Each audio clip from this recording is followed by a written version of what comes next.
نحمده ونستعينه ونؤمن به ونتوكل عليه ونعوذ بالله من شرور أنفسنا ومن سيئات أعمالنا من يهده الله فلا مضل له ومن يضلله فلا هادي له وأشهد أن لا إله إلا الله وحده لا شريك له وأن محمدا صلى الله عليه وسلم عبده ورسوله أرسله بالهدى ودين الحق ليظهره على الدين كله ولو كره المشركون اللهم صل على محمد وعلى آل محمد كما صليت على إبراهيم وعلى آل إبراهيم إنك حميد مجيد اللهم بارك على محمد وعلى آل محمد كما باركت على إبراهيم وعلى آل إبراهيم إنك حميد مجيد أما بعد فإن أحسن الحديث كتاب الله وخير السنن سنن محمد صلى الله عليه وسلم وشر الأمور محدثاتها وكل محدثة بدعة وكل بدعة ضلالة وكل ضلالة في النار. أعوذ بالله من الشيطان الرجيم. بسم الله الرحمن الرحيم.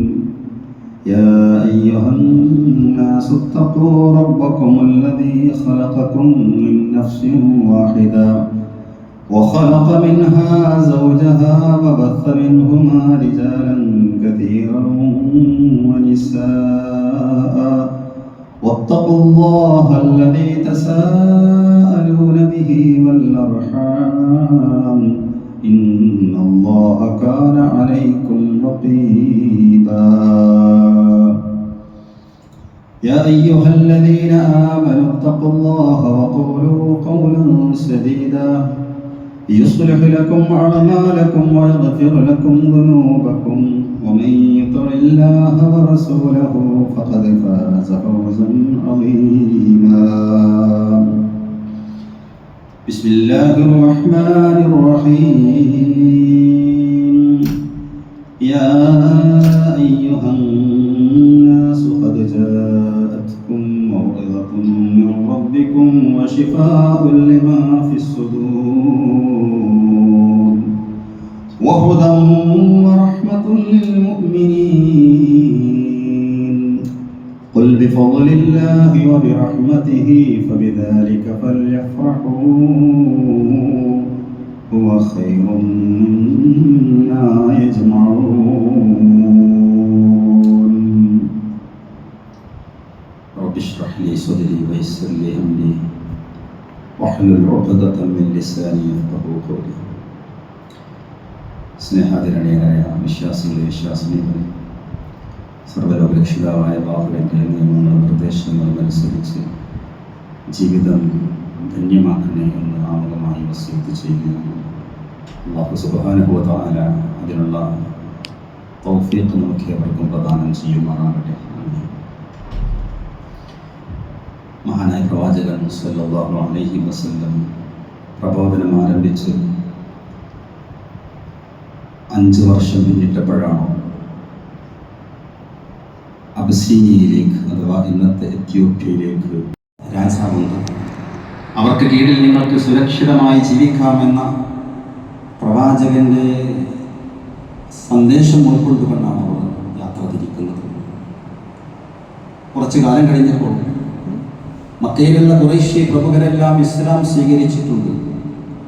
അതുകൊണ്ട് തങ്ങൾക്ക് ജന്മനാട്ടിൽ സുരക്ഷിതമായി കഴിയാമെന്ന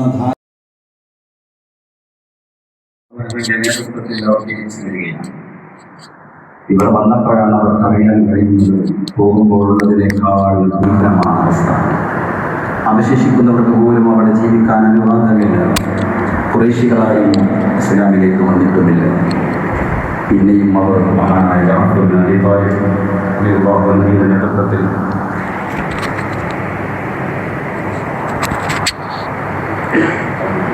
മഹാനായ ജഅഫർ ഇബ്നു അബീ ത്വാലിബ് റളിയല്ലാഹു അൻഹുവിന്റെ നേതൃത്വത്തിൽ 83 പുരുഷന്മാരും 9 സ്ത്രീകളും വീണ്ടും യാത്ര പോവുകയാണ്. അതാണ് രണ്ടാമത്തെ ഹിജ്റ. ശേഷം പ്രവാചകൻ സല്ലല്ലാഹു അലൈഹി വസല്ലം മദീനയിലേക്കും രക്ഷപ്പെടാനുള്ള തയ്യാറെടുപ്പിലാണ്.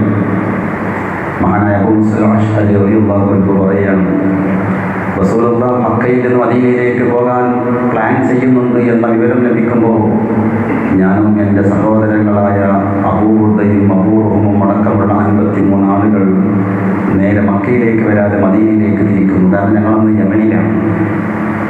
അപ്പോൾ മക്ക എന്ന ജന്മദേശത്തേക്ക് വരാതെ നേരെ മദീനയിലേക്കാണ് ഞങ്ങൾ തിരിച്ചത്. പക്ഷേ എത്തിപ്പെട്ടത് എത്യോപ്യയിലായിരുന്നു. കാറ്റിൻ്റെ ഗതിക്കനുസരിച്ച് പായക്കപ്പൽ സഞ്ചരിച്ചപ്പോൾ അവരുടെ നിയന്ത്രണം വിട്ട് നേരെ എത്യോപ്യയിലേക്ക് എത്തിയ അവിടെ പോയി ഇറങ്ങിയപ്പോൾ കാണുന്നത് ജഅഫർ ഇബ്നു അബീ ത്വാലിബ് അടക്കമുള്ള തങ്ങളുടെ കൂട്ടുകാരെയാണ്. ജഅഫർ പറഞ്ഞു, ഏതായാലും നിങ്ങൾ ഇവിടെ വന്നില്ലേ, ഇനി നമുക്ക് ഇവിടെ ഒന്നിച്ചു കഴിയാം. അങ്ങനെ വർഷങ്ങൾ ഞങ്ങൾ അവിടെ കഴിച്ചുകൂട്ടി. പിന്നീട് അവർ ആദ്യം പോയ 83 ആളുകൾ, അതേപോലെ പിന്നീട് പോയ 53 ആളുകൾ ഒന്നിച്ച് മദീനയിലേക്ക് തിരിക്കുകയാണ്. അന്ന് പ്രവാചകൻ സല്ലല്ലാഹു അലൈഹി വസല്ലം ഖൈബറിലാണ്. ഖൈബർ വിജയത്തിൻ്റെ ആരവത്തിലാണ് റസൂലും സഹാബത്തും. അവിടേക്കാണ് മഹാനായ ജഅഫർ ഇബ്നു അബീ ത്വാലിബ് റളിയല്ലാഹു അൻഹുവിൻ്റെ നേതൃത്വത്തിൽ 125ഓളം ആളുകൾ ഹബശീയ വാസം അവസാനിപ്പിച്ചുകൊണ്ട് റസൂലുള്ളാഹി സ്വല്ലല്ലാഹു അലൈഹി വസല്ലമയുടെ അടുക്കലേക്ക് വരുന്നത്. ഈ സമയത്ത് നിങ്ങൾ ആലോചിക്കണം, 15 വർഷമായിട്ടുണ്ട് മഹാനായ ജഅഫർ ഇബ്നു അബീ ത്വാലിബും പ്രവാചകനും തമ്മിൽ കണ്ടുമുട്ടിയിട്ട്. റസൂലുള്ളാഹി സ്വല്ലല്ലാഹു അലൈഹി വസല്ലം ഈ സംഘത്തെ കണ്ടപ്പോൾ ആകെ അത്ഭുതപ്പെട്ടു പോയി. വല്ലാഹി മാ അദ്രി ബിഅയ്യിഹിമാ അഫ്റഹ് ബിഖുദൂമി ജഅഫർ അം ബിഫത്ഹി ഖൈബർ. റസൂലുള്ളാഹി സ്വല്ലല്ലാഹു അലൈഹി വസല്ലം സന്തോഷം കൊണ്ട് കരയുകയാണ്. പടച്ചവനെ, എനിക്കറിയില്ലല്ലോ ഞാൻ എന്തുകൊണ്ടാണ് സന്തോഷിക്കേണ്ടത്. ഖൈബറിന്റെ വിജയം കൊണ്ടാണോ, അതല്ല ജഅഫറിൻ്റെയും കൂട്ടരുടെയും ആഗമനം കൊണ്ടാണോ, ഏതിൻ്റെ വിഷയത്തിലാണ് ഞാൻ സന്തോഷിക്കേണ്ടത് എന്ന് എനിക്ക് അറിയാതെ പോകുന്നു എന്ന് വരെ പ്രവാചകൻ പറഞ്ഞുകൊണ്ട് കരഞ്ഞു എന്നാണ്.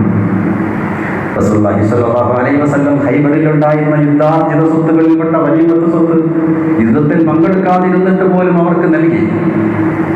അത്രയും അവരെ റസൂൽ സ്വീകരിച്ചു. ഇതാണ് ഞാൻ നേരത്തെ ഓതി വെച്ച വചനം, അള്ളാഹുവിൻ്റെ മാർഗത്തിൽ നിങ്ങൾ എന്തെങ്കിലും ത്യാഗം ചെയ്തിട്ടുണ്ടെങ്കിൽ ദുനിയാവിൽ തന്നെ നിങ്ങൾക്ക് ഞാൻ നല്ല സുരക്ഷിതമായൊരു ജീവിതം നൽകുമെന്ന വിശുദ്ധ ഖുർആനിൻ്റെ ആ വാക്യം അവിടെ അന്വർത്ഥമാവുകയാണ്. യുദ്ധത്തിൽ പങ്കെടുക്കാതിരുന്നിട്ടും വലിയൊരു സ്വത്ത് അവർക്ക് ഗനീമത്തായി ലഭിച്ചു. പല ആളുകൾക്കും അത് വിമിഷ്ടമായി, കാരണം അവർ യുദ്ധത്തിൽ പങ്കെടുത്തിട്ടില്ലല്ലോ. പലരും പറയാൻ തുടങ്ങി, മഹാനായ ഉമർ ഇബ്നു ഖത്താബ് റളിയല്ലാഹു അൻഹു ഹഫ്സ ബീവിയുടെ വീട്ടിലേക്ക്, മോളാണ്, റസൂലുള്ളാഹിന്റെ ഭാര്യയാണ്, ഖൈബറിൽ ഹഫ്സ ബീവി തങ്ങുന്ന ടെന്റിലേക്ക് കയറി വന്നപ്പോൾ അവിടെ ജഅഫർ റളിയല്ലാഹു അൻഹുവിന്റെ ഭാര്യ അസ്മാ ബിൻത് ഉമൈസ് ഇരിക്കുന്നുണ്ട്. ഉമർ റളിയല്ലാഹു അൻഹു അവരെ തിരിച്ചറിഞ്ഞില്ല, കാരണം 15 വർഷം മുമ്പ് കണ്ടതാണ്. ഉമർ റളിയല്ലാഹു അൻഹു ചോദിച്ചു, ഹഫ്സയോട്, മോളെ ആരാണ്, മൻ ഹാദിഹി? ഹഫ്സ ബീവി പറഞ്ഞു, പ്രവാചകൻ ഉപ്പ, അത് ജഅഫറിന്റെ ഭാര്യയാണ്, അസ്മാ ബിൻത് ഉമൈസാണ്. അപ്പോൾ ഉമർ റളിയല്ലാഹു അൻഹു ചോദിച്ചു, അൽ ഹബശിയത്തു ഹാദിഹി അൽ ബഹരിയത്തു ഹാദിഹി? ആ കടൽക്കാരി അബസീനിയക്കാരിയാണോ?